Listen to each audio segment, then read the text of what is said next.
Kani ketika batesi TV, bat pidang pet yaki kubur baman kasni, balawan rasha pi dak orange nisan, lom so po niya fabricate shillong.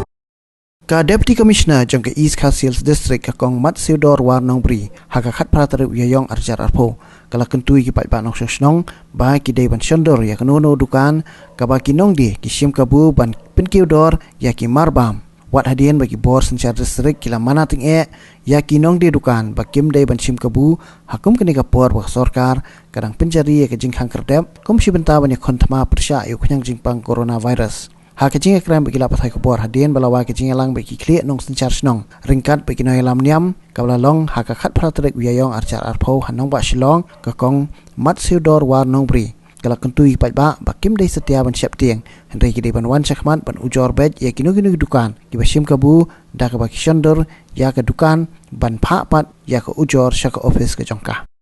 I would have received not less than 300 to 400 such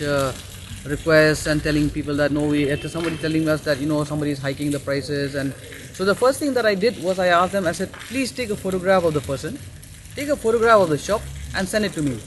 Unfortunately, from all the people that I have sent back, till today I have received only one photograph.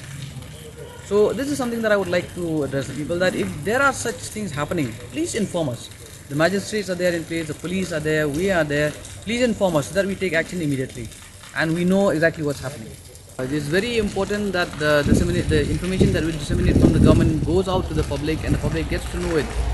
because the information that comes from the government is the truth, is a fact, and these are facts that have been proven, that have been taken into consideration, as I said, have already been vetted by the respective departments. So these are the facts that you should follow and not something that you just hear from any other place.